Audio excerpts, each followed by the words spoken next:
Queridos amigos y amigas, sabéis que el Círculo Independiente nace como un programa de información y de opinión, pero especialmente nace con la idea de dar voz a los problemas reales de los ciudadanos, a esos problemas en los cuales necesitaríamos mucho más compromiso social de todos los medios, de todas las personas y por supuesto de todos los partidos y de todas las instituciones. Pero también sabéis que muchas veces esto no ocurre, porque muchas veces la dinámica del día a día política a veces oculta o crea una especie de niebla como la que tenemos en España todos estos días sobre los problemas reales. El Círculo Independiente quiere dar voz a esos problemas.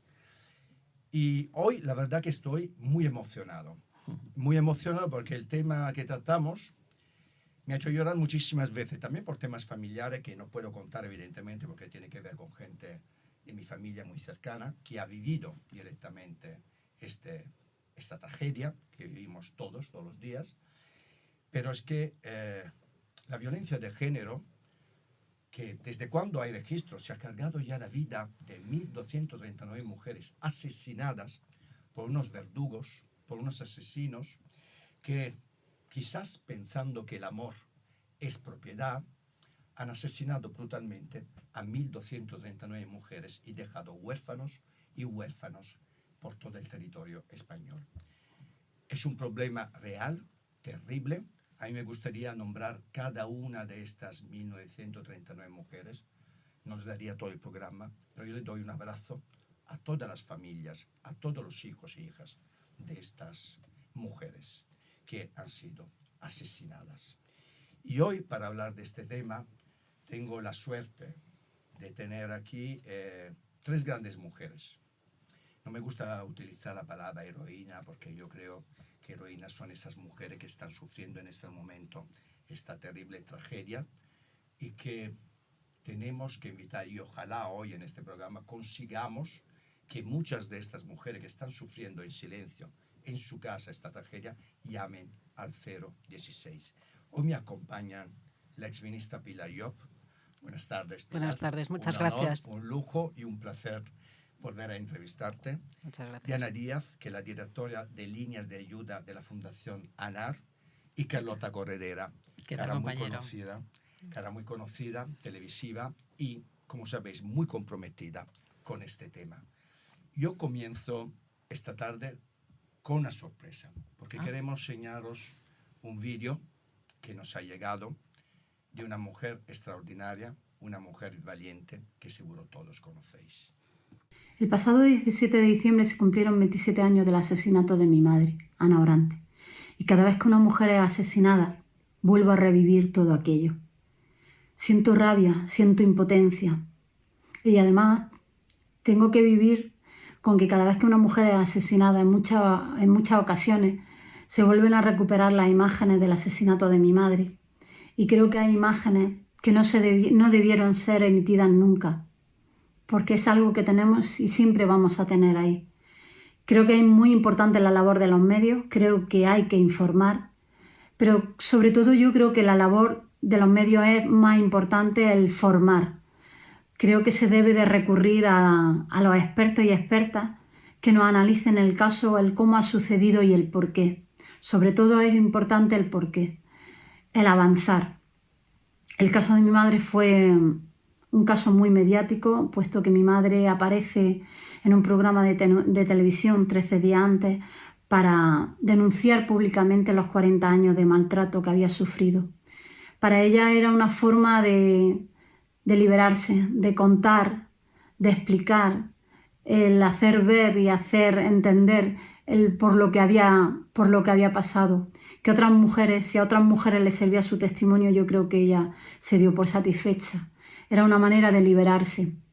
Fue un caso muy mediático, yo creo que causó alarma social, aunque tuvimos que enfrentarnos también a que determinados políticos de aquel entonces 97, como el señor Álvarez Cascos, dijera que había sido un hecho aislado. Palabras que tuvo que, por supuesto, retirar. Nos hemos sentido muy arropados. La verdad que los hijos e hijas de Ana Orante nos sentimos muy orgullosos en este sentido. Yo soy una persona bastante activa en las redes sociales y me han hecho llegar infinidad de, tanto hombres como mujeres, palabras de aliento y de mujeres y hombres que hoy por hoy se dedican a luchar contra la violencia de género también a raíz del caso de mi madre. Es importantísimo, vuelvo a recalcar, la labor de los medios, la labor que hacéis es tan importante porque hay que informar, formar y educar, y vuestra labor es muy importante. Y sobre todo también es muy importante reforzar ese pacto de Estado. Yo creo que es algo que se está resquebrajando, que no podemos permitir determinados contenidos y de determinadas frases y determinadas ideologías que están haciendo muchísimo daño a la lucha contra la violencia de género. Yo creo que son muy importantes los referentes y en este caso me siento muy orgullosa porque yo creo que hoy por hoy el caso de Ana Orantes, la imagen de Ana Orantes, la vida de Ana Orantes es un referente para la lucha feminista. Gracias. Bueno, yo creo que se ha hecho silencio en este estudio escuchando a Raquel, que es una mujer maravillosa, maravillosa. Y es maravilloso también cómo los hijos y las hijas de Ana Orantes han rehecho su vida a pesar de un dolor que evidentemente las ha quemado vivos por dentro. Raquel hablaba de una cosa que evidentemente todos estamos viviendo, todo lo que sabemos perfectamente lo que es la violencia de género y que creemos realmente que hay un problema social, no podemos entender que en España, como en otros países, hay gente que niega que exista violencia de género. A mí me gustaría empezar este programa hablando de esto. Pilar, yo, como todos sabéis, que además yo aprecio y admiro, porque sigo su carrera desde antes de que se hiciera famosa, siendo presidenta del Senado, ministra de Justicia, delegada del Gobierno de violencia de género. Me gustaría, Pilar, que me comentaras un poco, tú que la has vivido, esta presencia de esta fuerza política, ¿cómo crees que está influyendo que haya políticos que directamente niegan la existencia de una violencia de género, de una violencia machista? ¿Cómo está influyendo en las nuevas generaciones, en el público, en las personas que en la calle, evidentemente, algunas incluso siguen asesinando?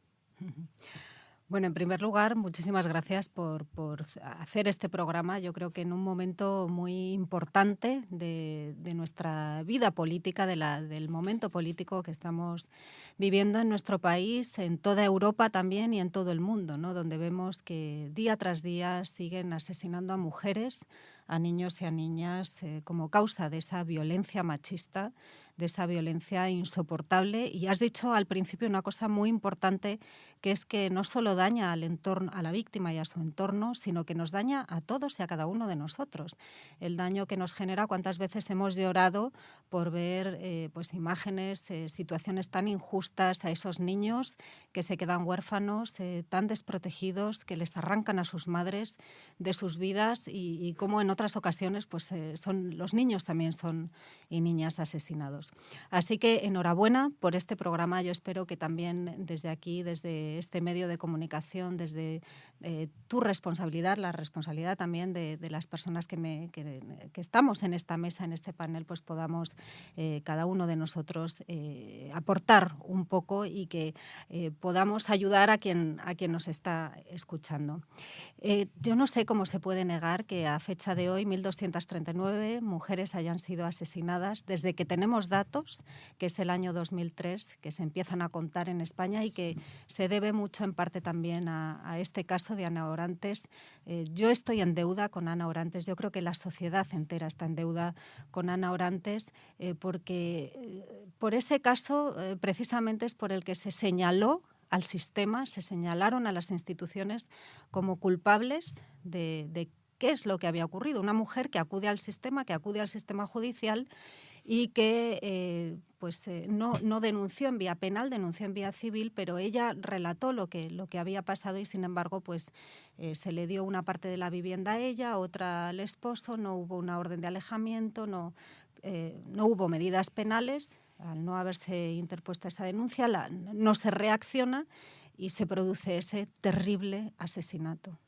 Ahí la sociedad es cuando muy soliviantada, muy muy enfadada por lo que había ocurrido es cuando empieza a señalar a las instituciones, a señalar también al sistema judicial, pero afortunadamente pues hubo una reacción por parte del sistema judicial y se empezó a trabajar, se pone en funcionamiento mecanismos judiciales ya desde antes incluso de la ley integral, la ley del año 2004, y se genera en nuestro país un sistema de mecanismos institucionales, mecanismos legales, mecanismos sociales, que lo que permiten es luchar de una manera eficaz contra la violencia de género o las violencias machistas, pero no es suficiente todavía.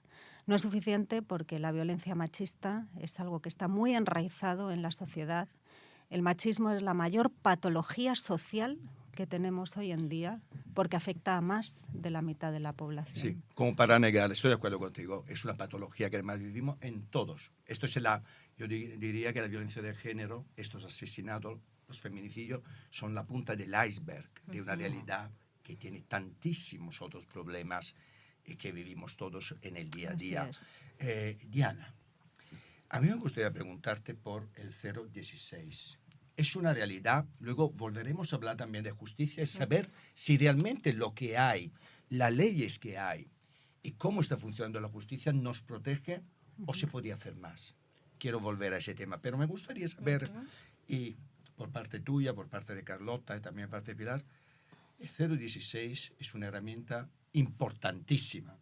La más importante, una de las más importantes que tenemos, que tienen las mujeres para defenderse, para denunciar.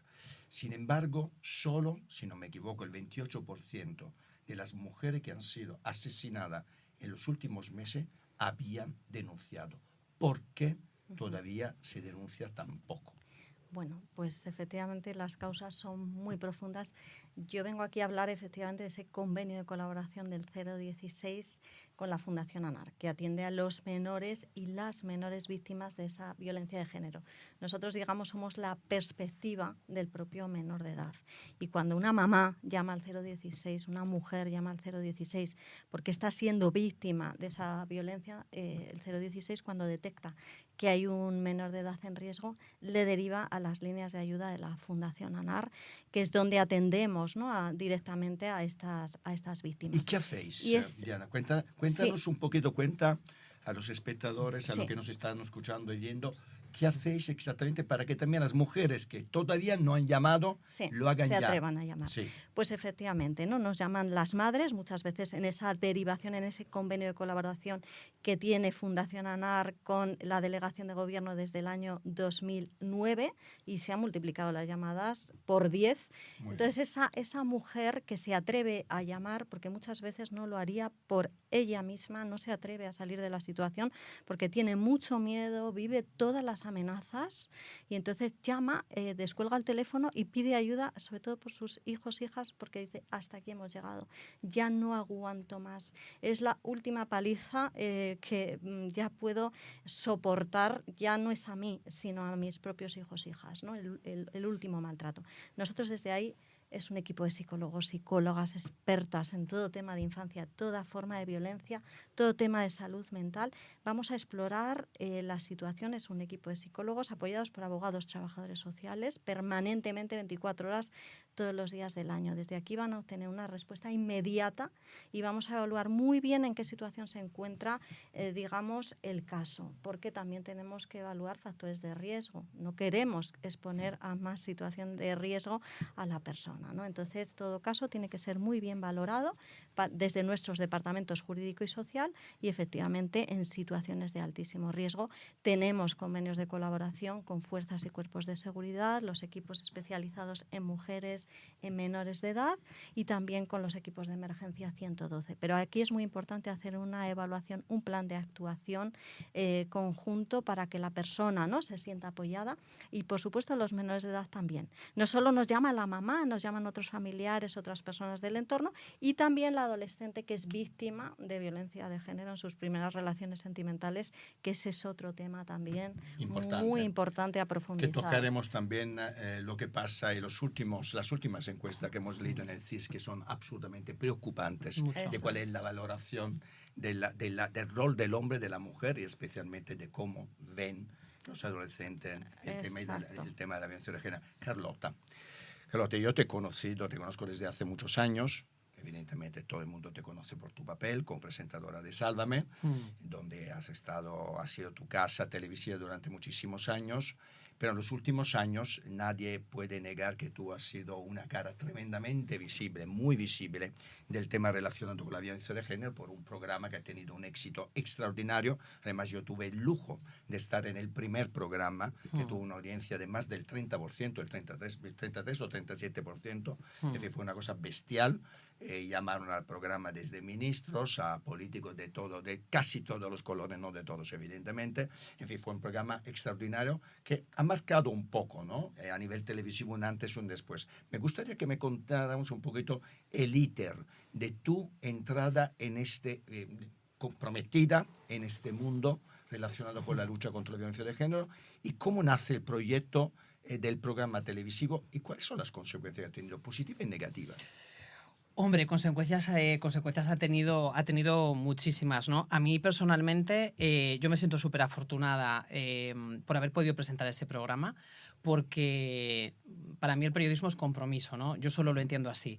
Pues una mesa como hoy, al final, el poder ejercer el compromiso, que somos unos privilegiados porque tenemos voz, ¿no? Que muchas mujeres no la tienen precisamente, y nosotras podemos hablar aquí, y tú también puedes hablar por ellas. Y a ver, yo creo que el programa de Rocío, que te agradezco que recuerdes, ¿no? Porque hay veces que hay gente que lo señala, ¿no? Como el fin de la etapa dorada de Mediaset, cuando fue el programa más visto de Mediaset ese año, ¿no?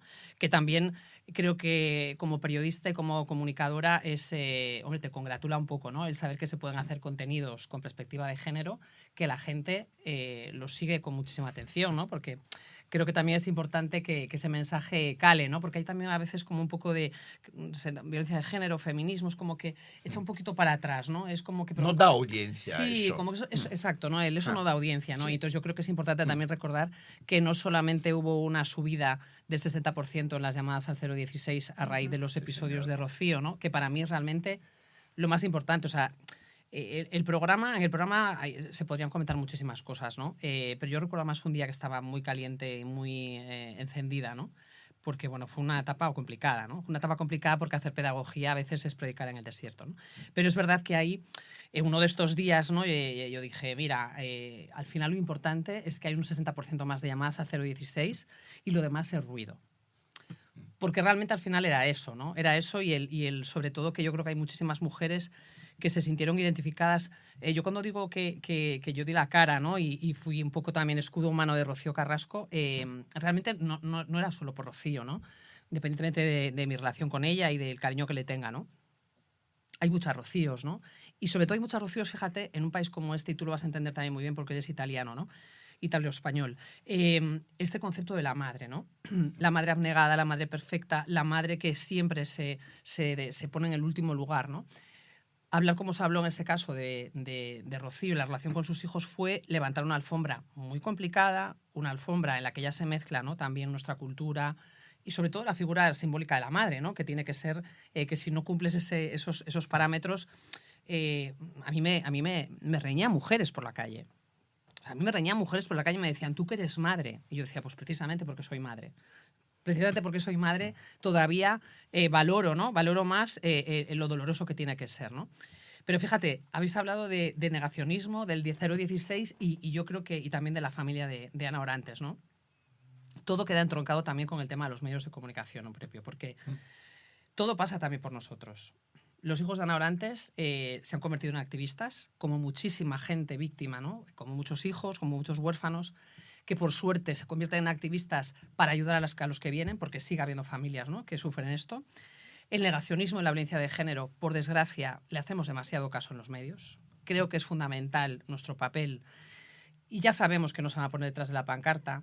¿Para qué darles tanto espacio? Porque con su espacio hacen mucho daño y sobre todo le faltan el respeto a las víctimas, a sus huérfanos y que hablaba de cifras Pilar, ¿no?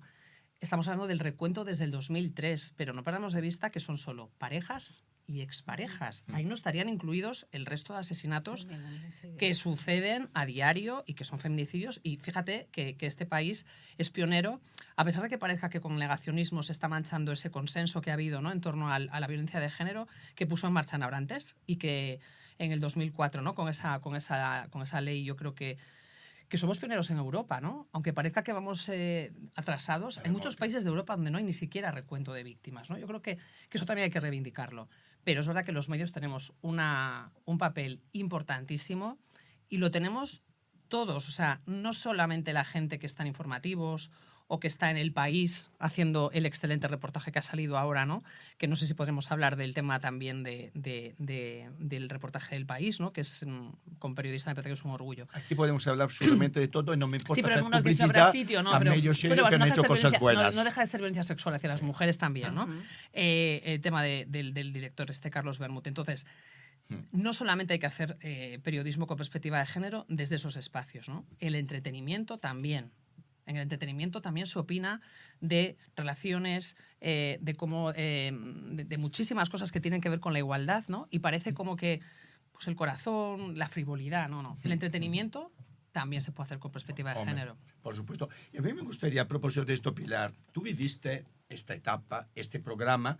Bueno, en línea general, la manera que tenemos los periodistas de hacer comunicación sobre la violencia de género. Tú lo has vivido también siendo ministra de Justicia, siendo delegada del gobierno de violencia de género. Me gustaría mucho que me dieras tu foto de cómo los medios tratan este tema. Y me gustaría mucho que fueras crítica en lo positivo y negativo sobre cómo lo hacemos o no lo hacemos. Mira, yo por ponerte un ejemplo de una experiencia propia, fui durante varios años letrada del Gabinete Técnico del Consejo General del Poder Judicial y era responsable del Observatorio de Violencia Doméstica y de Género. Y al principio me llamaban muchísimos periodistas, hombres y mujeres del periodismo que se dedicaban a estos temas, que estaban dentro de los temas de sociedad. Curiosamente, siempre no están dentro de los temas de política, que a mí me gustaría, ¿no? Porque sí, es un tema de democracia pura. Pero bueno, dentro de los temas de sociedad, y me hacían muchísimas preguntas sobre la ley, sobre la aplicación de la normativa, como pues en algunos casos que nosotros luego recopilábamos y analizábamos, pues me preguntaban qué es lo que podía haber pasado. Bueno, al cabo de los años ya me iban llamando muy pocos periodistas, porque los propios periodistas que se van formando, se van dedicando a este tema, se van sensibilizando, aprenden a cómo tienen que comunicar este tipo de noticias y cómo se analizan los datos, cómo se hacen expertos realmente en la aplicación de la ley y en la comisión de estos delitos.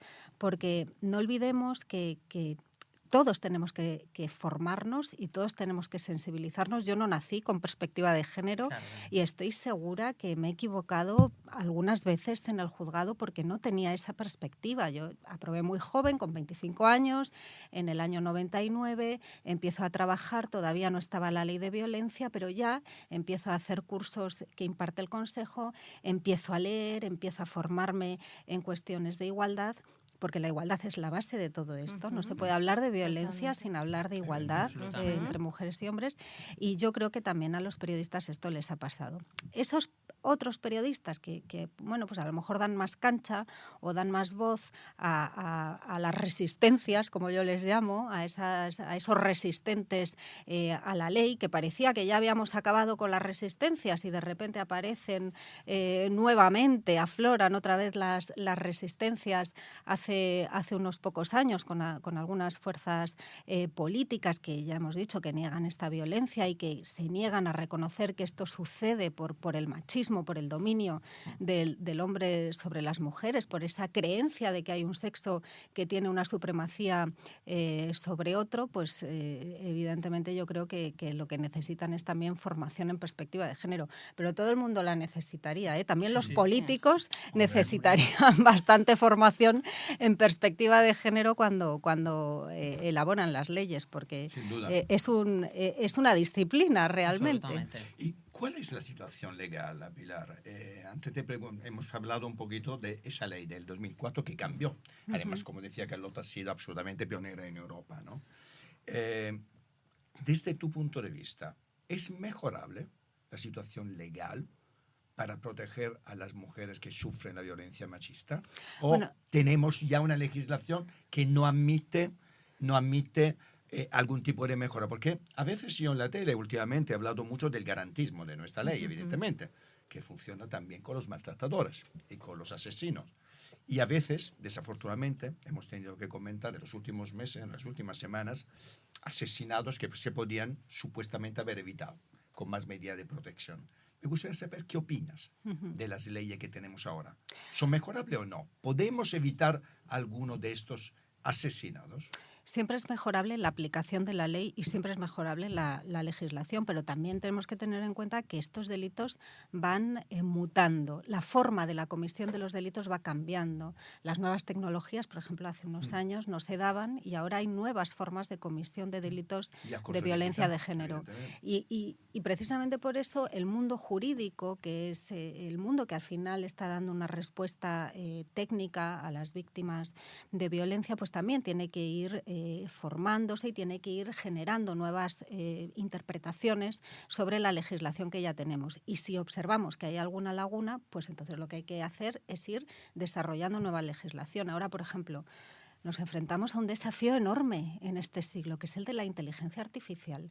¿Qué es esto de poder modificar libremente las caras, los cuerpos, las imágenes, utilizar pues determinados... En el caso de Taylor Swift, claro, que ha sido últimamente el más mediático, ¿no? Que de repente ejemplo, han salido fotos absolutamente sexualizadas de esta cantante que evidentemente está denunciando, bueno, puede ser de otra forma. Claro, que genera un daño enorme a esa víctima concreta, pero genera un daño enorme a todas las mujeres, porque al final parece que las mujeres somos un objeto público que nos pueden modificar y cambiar y hacer con nosotras lo que se quiera en esos espacios de inteligencia virtual o espacios virtuales, que luego se llevan a los espacios de la realidad física. Lo virtual también es real, porque genera unos daños horribles y con un impacto tremendo. Si a ti te insultan a través de las redes, bueno, a cualquiera, a través de las redes, ya no es como en la calle que lo oía el que estaba a tu lado, es que ahora lo ve todo el mundo, entonces y permanece ahí por tiempo y tiempo, porque cuesta mucho además también retirarlo luego de las redes. Claro. Yo creo que también es verdad que esas lagunas que vamos encontrando en la legislación, si no somos capaces de hacer interpretaciones pues muy avanzadas, porque el propio tenor de la ley, tú que eres jurista además lo sabes, pues nos lo impide, sí que ahí hay que ir haciendo propuestas de mejora de la respuesta legislativa a este fenómeno y a cómo va evolucionando la violencia de género, que ninguna estamos libres de esto, Sin duda. Ninguna No, mujer. y es muy importante además que efectivamente todas las mujeres y todos los hombres sepan que esto no es una cuestión ni de clases sociales ni de formación. Que esta es una ignorancia y que a veces en los medios de pero que le ha hecho comunicación, mucho daño. cuando oigo Claro. a periodistas compañeros que hablan como si fuera algo que tiene que ver con los inmigrantes, que tiene que ver con las clases obreras. Total. Cuando, hombre, todos hemos O tenido quien no da el casos, perfil, o ¿no? hemos Eso visto es el perfil. a señoras burguesas o aristócratas machacadas, destrozadas por sus maridos. Absolutamente. Y esta es una ignorancia. Pero a mí me gustaría pararme un poco sobre esta herramienta, sobre la digitalización. Por fin, el gobierno está empezando a trabajar, como sabéis perfectamente, sobre el uso de los medios digitales por parte de los niños, adolescentes, de los menores. Porque ya las cifras las conocemos, la mayoría de los niños, niñas, adolescentes de este país entra en contacto con el sexo viendo pornografía. Y todo lo que habéis visto, si no lo habéis visto, señores y señoras, tenéis que ver películas porno, os invito a entrar en las páginas de pornografía, de películas porno, hay alguna interesante, ¿eh? No voy a decir que todas son malas, que son violentas, pero la mayoría de las películas, especialmente heterosexuales, curiosamente, más que las gay, tiene que ver con la violencia, con el uso de la mujer, con la violencia, con el uso de la sexualidad violenta hacia las mujeres. Pilar, Diana y Carlota, me vais a permitir, pero ahora mismo tenemos otra persona muy relevante que quiere mandarnos un mensaje para ayudarnos en esta lucha contra la violencia de género, que es el ministro de Interior, Marlaska.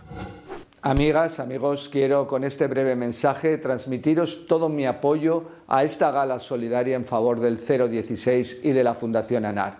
dos actores imprescindibles en la lucha contra la violencia de género. Quiero agradecer a los promotores de esta iniciativa su compromiso social.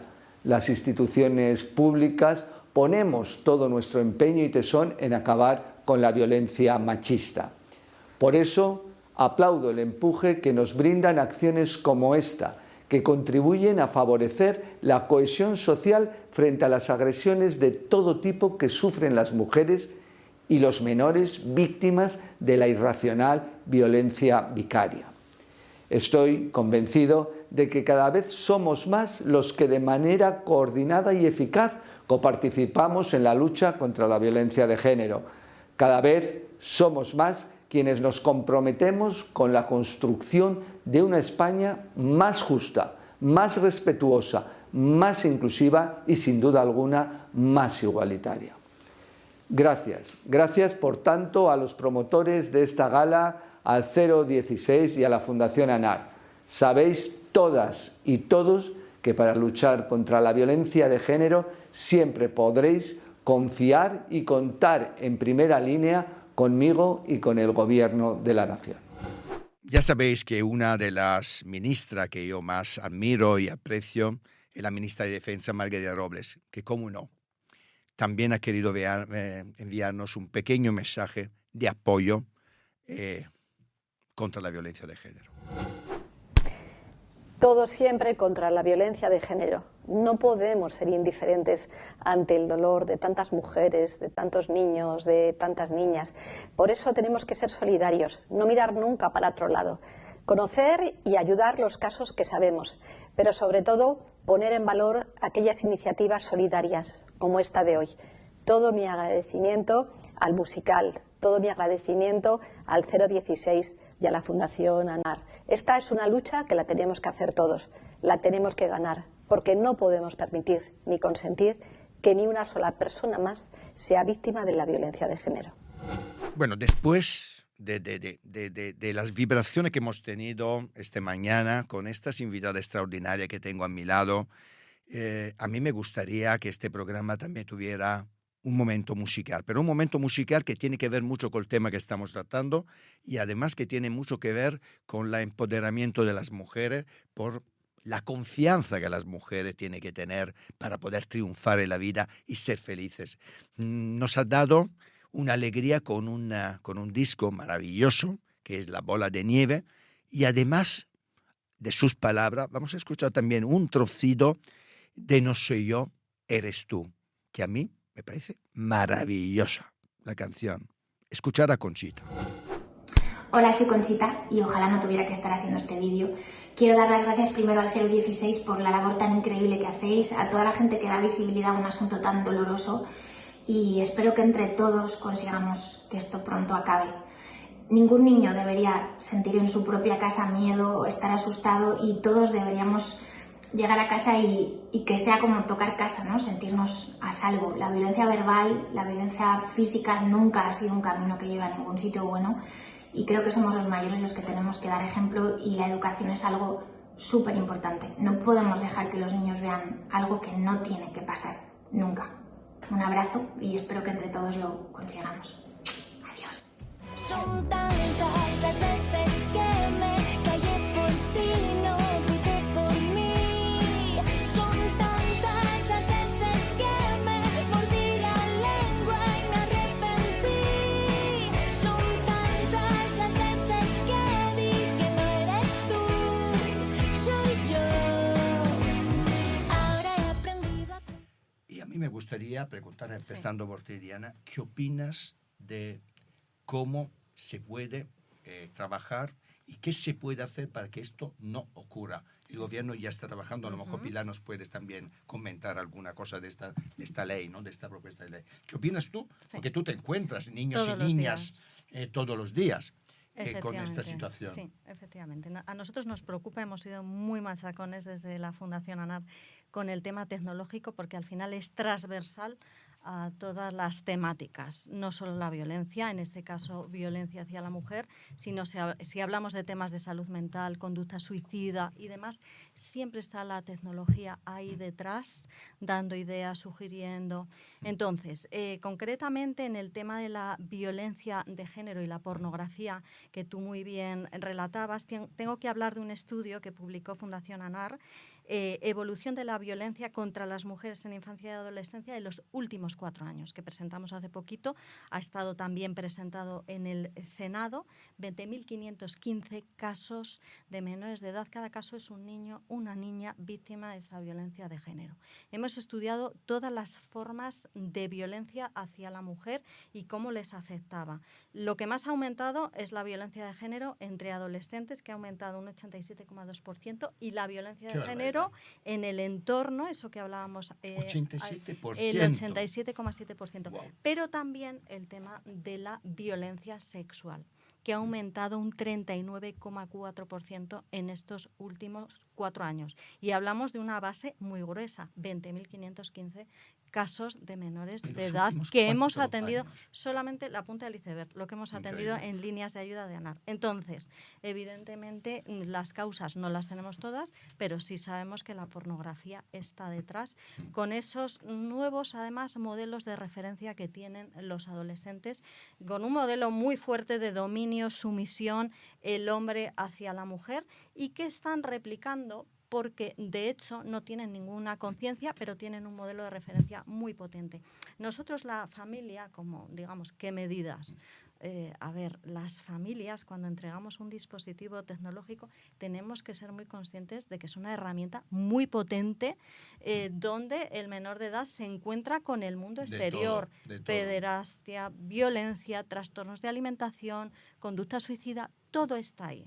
Entonces, si entregamos la herramienta sin tener, digamos, ese consenso, esa normativa, sabiendo que hay edades que son todavía muy tempranas y muy peligrosas, bueno, pues hace falta, ¿no?, una sensibilización ciudadana, una formación a los profesionales, a la familia, a los propios menores de edad, y saber bien con qué nos estamos Hablamos de formación, enfrentando. Carlota. Antes lo hablábamos, antes de entrar en directo, justamente estábamos hablando de formación. La impresión que tengo yo es que evidentemente, si los adolescentes, si los datos que nos da Diana son una realidad absolutamente dramática, es decir, un aumento muy considerable de todo esto en los últimos 4 años, evidentemente, si en la justicia se están haciendo pasos adelante, en algo estamos fallando en el sistema educativo. Inevitablemente, el sistema educativo está fracasando de forma estrepitosa porque nuestros niños y niñas adolescentes no han mejorado, todo lo contrario. Hay un crescendo de violencia sexual y de aceptación de la violencia sexual y de la falta de igualdad entre hombres y mujeres en el terreno sentimental y sexual. ¿En qué estamos fallando en el sistema educativo? Y aquí os pediría también, Pilar, Diana, intervenir, porque me parece que es una de las claves, ¿no? Pero fíjate, bueno, es que me parece tan interesante todo lo que está saliendo en esta charla. Tú piensas que nosotros como adultos muchas veces nos quedamos hipnotizados por el móvil, con los filtros, herramientas, formación que tenemos, ¿no? ¿Qué no es esto en manos de un niño que no tiene filtros? O sea, yo tengo muchísima preocupación. Yo tengo una niña de 8 años y medio y cuando yo leo titulares como que el acceso al porno es a partir de los 8 años, claro, se me ponen los pelos como escarpias porque digo, Dios mío, ¿no? El sistema educativo seguro, ¿no? Seguro que le faltan herramientas, pero es que yo te voy a poner un ejemplo que yo siempre lo digo, ¿no? Cuando yo empecé la crianza y empecé a descubrir la maternidad, que es la aventura más tremenda que estoy, vamos, que no creo que haya vivido nada más tremendo para bien. Claro, yo hay muchas cosas que llamaba a mi madre, ¿no? Por ejemplo, oye mamá, esto, la papilla, ¿no? El pañal, cosas que ella por su experiencia me podía ayudar. Pero ¿a quién le pregunto yo cómo educo a mi hija sin que sea el perro verde de su clase, pero que tampoco tenga acceso libre? Es que es muy difícil encontrar el equilibrio. Es muy difícil porque yo también conozco padres que son los únicos, sus hijos, los únicos que no tienen móvil o que no tienen tablets o que tienen un control increíble, ¿no? Que también te digo una cosa, ole ellos por conseguirlo, porque es difícil, ¿eh? Es muy difícil. Pero, oye, ¿cómo se encuentra ese punto medio en el que ¿sabes? En el que tú lo estés haciendo Un bien. niño Es no se muy sienta difícil. Es que es muy no, difícil. Un Es bicho. muy difícil. Y entiendo que si para mí es difícil como madre, tampoco hay referentes. O sea, Claro, ¿a quién totalmente. preguntamos? Si somos la primera generación de padres cuyos hijos tienen tablets, si son la primera generación de hijos que tienen tablets y no saben tampoco cómo relacionarse con ellas, porque nosotros... Yo creo que vivimos en una Exacto. ignorancia muy complicada. ¿Y cuál es el problema? Que esa ignorancia siempre la aprovechan los malos. Siempre. Exacto. Siempre. Y fíjate... Muy complicada y muy peligrosa. no, es que es muy... Porque pero es una claro, ventana abierta al riesgo Total, y al peligro. total. O sea, Y son sobre muy todo- útiles, pero son muy arriesgados. Claro, esos y por ejemplo, hablabas del dispositivos. tema del machismo en la juventud, ¿no? A mí me preocupa muchísimo, ¿no? Me Es preocupa que, muchísimo. es que fijaros, Carlota, es decir, que la última encuesta del CIS sobre el tema de igualdad dice que un porcentaje de hombres considera que no hay discriminación. Y entre los jóvenes dicen que hay una discriminación positiva, es Hacia decir, que ellos. se sienten ellos discriminados. Claro. Es decir, que en realidad todo esto, además de los datos que nos ha dado Diana, es que va creciendo esta idea realmente que los hombres son discriminados. Sí, pero fíjate, solamente una cosita y ojo hablar compañeras. Es que tanto el negacionismo de el negacionismo de la violencia de género, ese discurso político, tiene una compra y una venta cómoda. Quiero decir, Facilona. es facilón porque al final los bulos machistas son los que más cuesta despegar, ¿no? Se quedan adheridos el tema de las denuncias falsas, el tema de nosotros estamos discriminados, estamos bajo sospecha, hay que pedirle un contrato a una mujer para tener una relación con ella. Y yo siempre digo el mismo ejemplo. Yo si se endurecen las leyes contra los pederastas, no me doy por aludida. No me doy por aludida, porque entiendo que si se endurecen las penas de los pederastas, tendrán que preocuparse los pederastas. Pero Sin si yo duda. soy una persona que me relaciono de una manera sana con las mujeres y no considero que la niña que tengo al lado o mi compañera de clase sea inferior por ser mujer, ¿cuál es mi problema? ¿Sabes lo que te digo? O sea, es como, ¿por qué compráis ese discurso? O sea, ¿por qué compráis ese discurso? Pilar, tú has sido la única en esta mesa que se ha sentado en un consejo de ministros. Exacto. Así que te toca. Por suerte para nosotros. Varias Te veces. toca, por suerte nuestra, no nos hemos sentado todavía. Ahora que estoy en la otra Oye, vida. todavía, quién sabe. No voy a decir No. si es una suerte o no. No, bueno, puedes decir. Es un privilegio, no. eso sí, ha sido un privilegio. No, me gustaría saber, estamos hablando de problemática que a nosotros, como padres, como madres, como ciudadanos, nos preocupa enormemente. Me gustaría saber en un consejo de ministros, en los consejos de ministros que tú has vivido, cuánto preocupa este tema. Y especialmente en el tema de la educación que estamos viendo, no está funcionando. ¿Cuánto se ha hecho, se puede hacer? ¿Cuánto preocupa este tema? No puedo quebrantar el secreto Por de supuesto. las deliberaciones de los consejos de ministros, evidentemente, pero sí que en las conversaciones, y es evidente que también públicamente se ha dicho que el tema de los menores es algo que preocupa enormemente. Yo creo que no a este gobierno o a cualquier gobierno o al gobierno en el que yo he estado, sino que preocupa a toda la sociedad. Todos somos padres, madres, tíos o vecinos o amigos de personas que tienen niños pequeños y evidentemente los niños son nuestro presente, pero también son nuestro futuro. El modelo de sociedad que nosotros queremos tener, tenemos que construirlo desde lo pequeño a lo grande y por tanto tenemos que construir desde la base, desde los niños.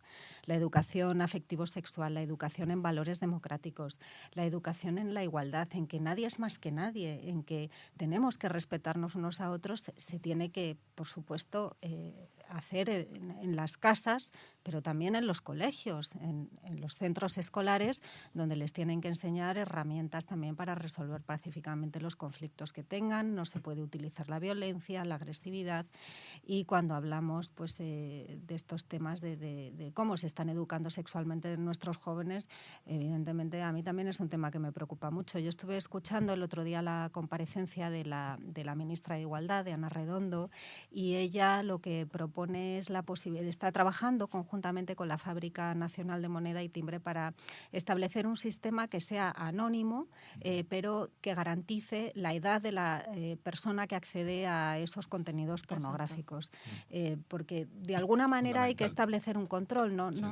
Yo creo que ahí también las plataformas tienen que tener un compromiso con esta cuestión, y las plataformas tienen que ser conscientes de que cualquiera no puede, una persona menor no puede acceder a ese tipo de contenidos. Ya se está haciendo, ¿no? Sí, en Francia es ya una hay idea efectivamente. filtros, ¿no? Si hemos llegado con un cohete a la Luna, hombre, Sí, yo creo señor. que aquí Sin duda, tendrá que ser sin más duda. fácil establecer mecanismos Pero necesitamos querer tecnológicos todos, ¿no? que lo permitan. Pero es un compromiso, como dices De tú, todos. global. Y de hecho, global. yo aquí, sabéis que ayer hemos tenido esta gala. Y además yo Enhorabuena, la he ha sido un querido. éxito, Gracias. Qué bueno. Es una gala que yo he querido. Yo casualmente he entrado en este proyecto de producción de Bailo Bailo, el musical dedicado a los grandes éxitos de Rafael Es una maravilla Acarrá. el musical, además. El musical es maravilloso. Pero es que para mí, cuando yo empecé a trabajar en este proyecto con la productora, con los dueños de la productora, también con el Capitol, me decía, mira, es que Rafaela, para mí, no es solo una mujer adelantada, no ha sido solo una artista estratosférica, extraordinaria, una mujer que se ha adelantado a los tiempos, evidentemente criticada por la censura, cuando sacó el ombligo en el país del Vaticano, en fin, imaginaros, ¿no? Pero es que ha sido una mujer tremendamente comprometida. Y yo he querido esta gala. Sabéis que el 30% de los fondos de la recaudación va justamente a la Fundación ANAR, que ahora hablaremos de pasta, contigo. Y no de la de comer. No la de comer. No la de comer. Vale.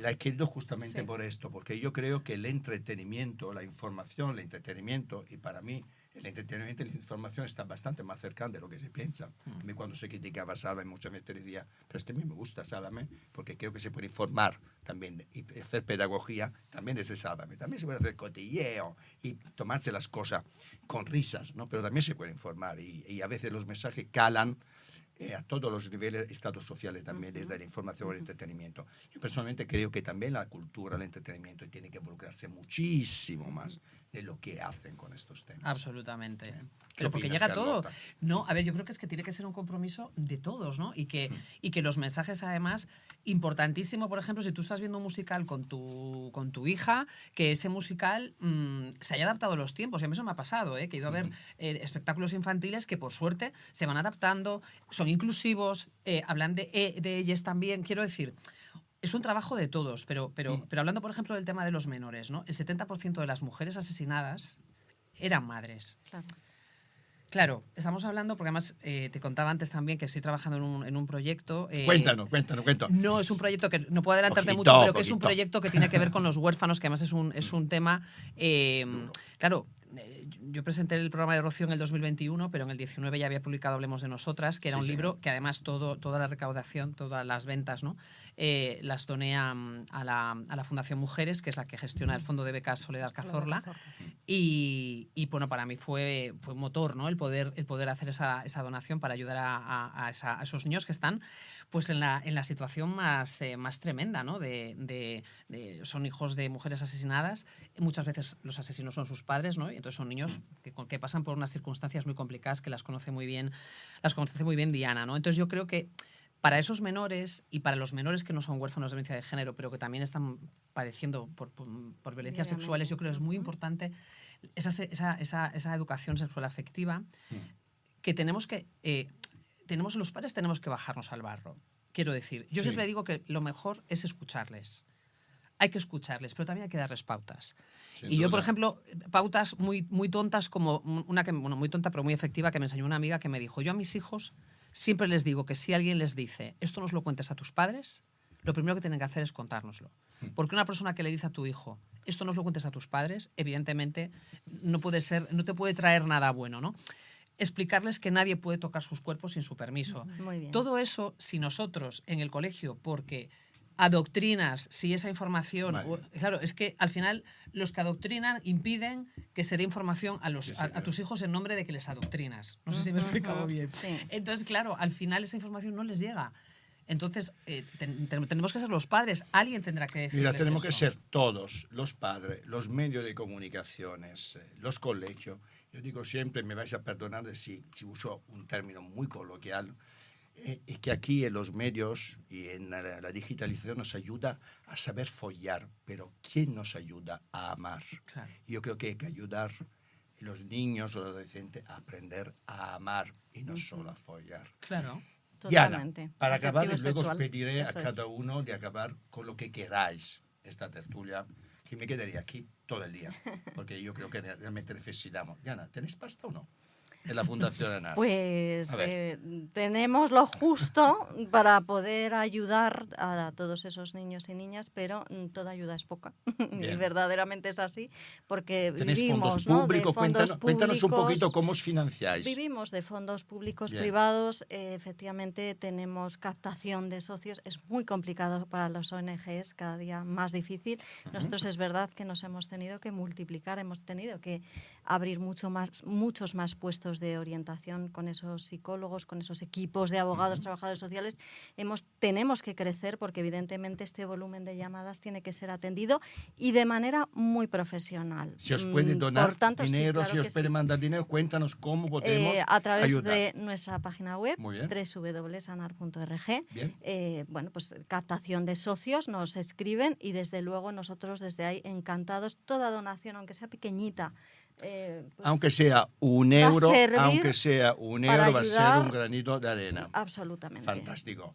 Pilar, Carlota, pues quiero que me digáis lo que queráis y que sirva a nuestros espectadores, a nuestro público, a ayudarnos en esta lucha que no podemos parar y que queremos involucrar a todos, mujeres y hombres. Por ejemplo, ¿qué hacemos con los hombres? Bueno, los hombres evidentemente sois la otra mitad de la población y por lo tanto pues también tenéis que estar conjuntamente con nosotras en esa senda de la igualdad. Yo estaba mirando datos del Instituto de las Mujeres y por ejemplo, la mayor parte de las excedencias para cuidados de hijos o para cuidado de familiares, pero casi hasta un 80%, 70 y pico, se toman por mujeres. Es decir, que todavía, por ejemplo, los cuidados se atribuyen mayormente a las mujeres, lo que impide también que las mujeres puedan tener trabajos de una mayor remuneración, lo que impide que puedan tener también mayores responsabilidades en los trabajos, lo que impide que puedan tener mejores retribuciones para su emancipación. Por lo tanto, ahí también los hombres tenéis que colaborar en ese sentido, porque al final la democracia se construye, como he dicho antes, de abajo hacia arriba, se construye desde los espacios particulares, cada uno de nosotros, y ese también es un gran reto al que nos enfrentamos, llevar la igualdad a nuestros hogares y que desde nuestros propios hogares seamos capaces de aplicar la igualdad también desde estas cuestiones tan básicas, ¿no? Como los usos del tiempo, el ocio que se pueda repartir de una manera equitativa, que se pueda compartir, pero también el tema de los cuidados. Y el mensaje que yo querría dar hoy a las mujeres, bueno, primero sería un mensaje de agradecimiento, agradecer a todas esas víctimas que se atreven a denunciar. Antes has dicho que por qué no se denuncia. Bueno, denunciar cuesta porque las mujeres víctimas de violencia machista, de violencia de género, sobre todo en el ámbito de pareja o expareja, ¿no? Cuando es su pareja o el padre de sus hijos quien ha cometido esa agresión, pues tiende a minimizar los hechos. Puede que denuncie, pero luego cuando llega la policía o llega al juzgado le parece como que no ha sido para tanto, a veces se retracta, hay mucha cuestión emocional, entra en juego el ciclo de la violencia, que es algo que todos también, quienes trabajamos en este ámbito como yo, pues tenemos que formarnos en ello y entender cómo funciona el ciclo de la violencia.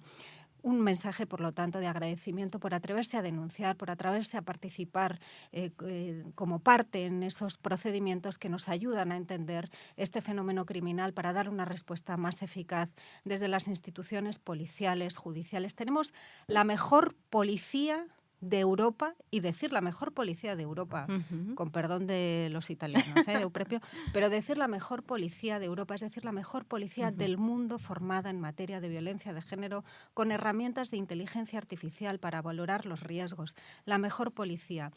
Que confíen en el sistema, que confíen en las ONGs que estáis volcadas, entregadas a ayudar a las víctimas, que confíen en el sistema judicial.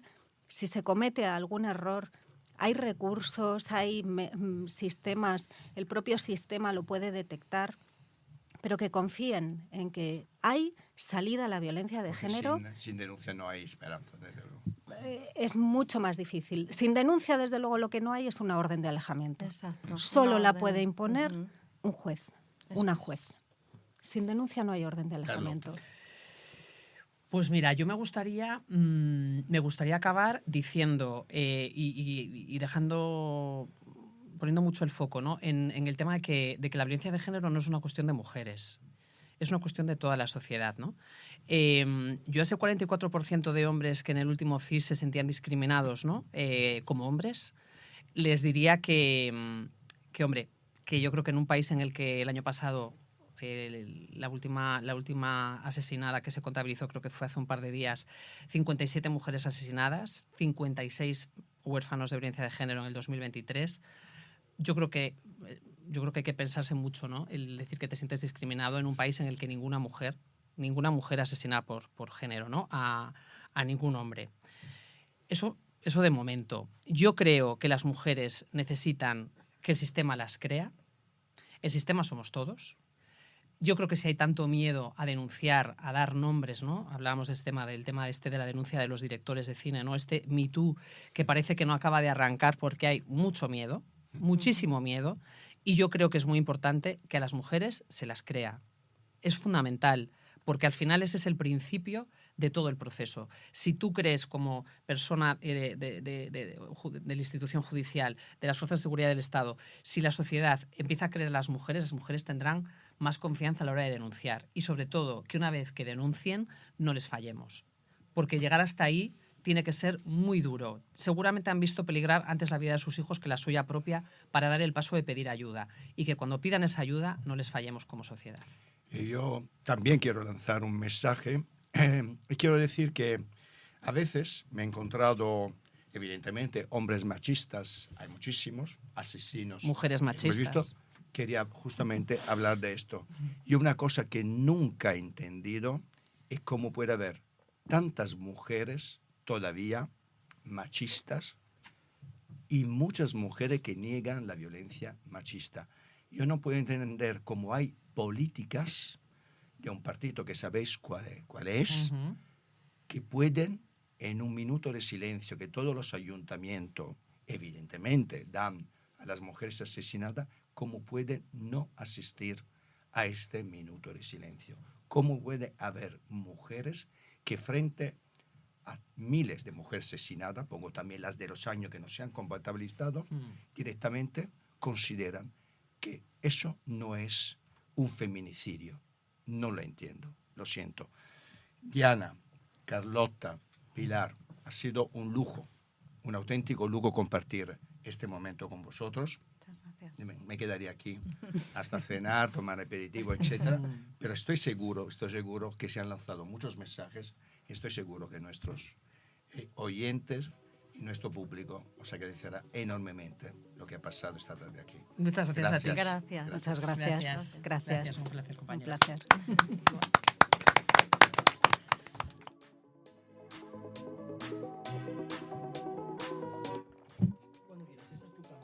¿Cuál? Esa siempre.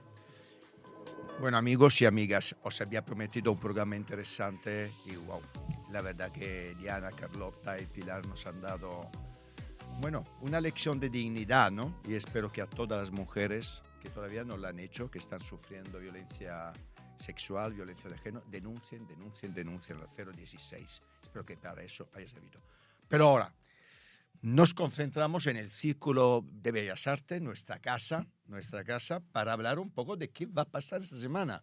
¿Qué tal, Miguel? ¿Cómo Muy estás? bien, Euprepio. ¿Te ha gustado la tertulia? Ha sido muy interesante. Casi Qué me guay. da vergüenza intervenir después de las No, voces que no, hemos tenido aquí hombre, porque nos han no, contado no. cosas Nos maravillosas. traes además una agenda maravillosa, como Pero- siempre, aquí en el Círculo, así que Sí, fantástico. vamos a contar un par de noticias sobre la Venga, próxima semana, lo más fenomenal. destacado.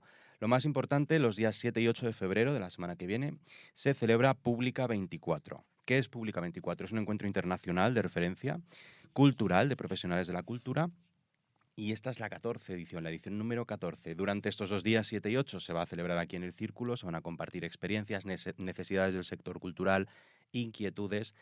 algo que yo sé que además tú le das mucha importancia, que es la unión del sector público y privado dentro del ámbito cultural, como debería ser en otros ámbitos también. Va a haber profesionales independientes, entidades culturales, y vamos a destacar en concreto 2 conferencias que invitamos a todos nuestros oyentes que vengan a verlas. Prácticas culturales para un mundo sostenible, cultura y sostenibilidad. Fíjate qué binomio más curioso, cultura y sostenibilidad, muy interesante. Y en segundo lugar, descolonizando el discurso, cultura y sociedad. Esto está muy relacionado con algo que nos contaba en el programa anterior el exministro de Cultura, César Antonio Molina. ¿Te acuerdas que nos hablaba de recuperar las obras de arte que están en otros países y son nuestras y viceversa? Bueno, pues de esto va a ir un poco. Las 2 son el jueves día 8, así que invitamos a todo el mundo a que entre en la web del Círculo, vea el programa y asista a estas conferencias tan interesantes. Más cosas, La moneda en llamas. Este programa de actividades del Círculo de Bellas Artes nos habla de la historia reciente de Chile. Se cumple el 50 aniversario del golpe de Estado que supuso el inicio de la democracia en este país. En el Cine Estudio de aquí del Círculo se van a sumar distintas mesas de debate, distintas conferencias en este sentido, sobre aquel momento histórico, y en concreto el martes 6 de febrero hay una muy interesante que os invitamos a todos a echar un vistazo, que es Mímesis, camuflaje y resistencia, videoarte chileno en los años 70 y 80. Vamos a ver cómo quienes se dedicaban a la cultura en Chile en estos años han utilizado las artes, especialmente el cine, también como reivindicación en contra de la dictadura de aquel momento, así que no os lo perdáis. Y para terminar, ya lo dijimos la semana pasada, pero por favor a comprar entradas para el Carnaval del Círculo el 10 de febrero, que todo el mundo esté aquí, que va a ser maravilloso. Sin duda va a ser maravilloso.